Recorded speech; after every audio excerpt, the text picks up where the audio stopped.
هاي السيارة بس لا بايقها. دمشي طلعت هسه انا اقول لك. هي احكي لي مالت من هاي السيارة؟ مالتي غير؟ لا حقي بشرفك احكي صدق. والله توظفت سائق يم واحد زنقين وهاي وحدة من سياراته. وهسه انت يعني سايق الشخص لو شنو؟ لا يا معود، انا خلوا هاي السيارة جويدي حتى اقضي لهم احتياجات البيت من مسواق وهالامور. اي وراتبك ايش قد؟ والله عاد هاي الامور سرية وما يصير احكي بيها. نجم بيتك يا جيمس بوند. احمد والله ذول الزناقين عجيبين. تصور هذا الرجال كل ليلة يفرج سنونه وجواربه يوميا تنغسل. ايش انت كلش قد تغسل جواربك يا الخايس؟ مو بس هاي، حتى الحلاق يجي له للبيت يزينه.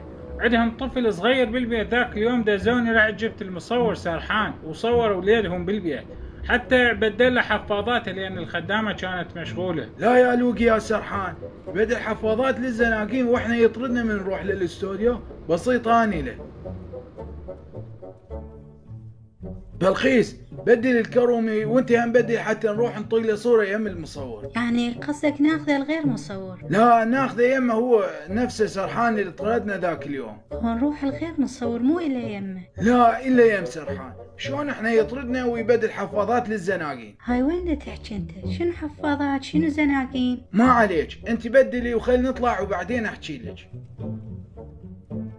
يلا دا اقول لك صور اللولية. ما صور لو يجي مار منو، هم مثل ذاك اليوم تطلع بطنه وانا ابتلي، قسم بالله 3 ايام عزلت المحل من ورا ريحه. ما عليه، تصوره يعني تصوره، احنا تطردنا وتروح تبدل حفاضات للناس، ليش ايش بينا احنا؟ شنو؟ هاي ايش تخربط انت؟ ايه ابن عمي حقي حكالي كل شيء. ولك يا الغشيم، ابن عمك هو يشتغل خدام عندهم وهو اللي يبدل حفاضات الجهالهم، ليش ما قال لك؟ والله حسيتك وانه بسالفته، بس هم ما يجوز منك اذا ما تصور كرومي. عمي ولا يهمك، حالة واحدة راح اصوره. وشنو هي هاي الحالة؟ اذا رضعتيه حليب سويس لا كيلايف، لان بس هذا الحليب يضمن لي انه سهاله واقف وما راح يسوي له عمله مره اللخ بالاستوديو.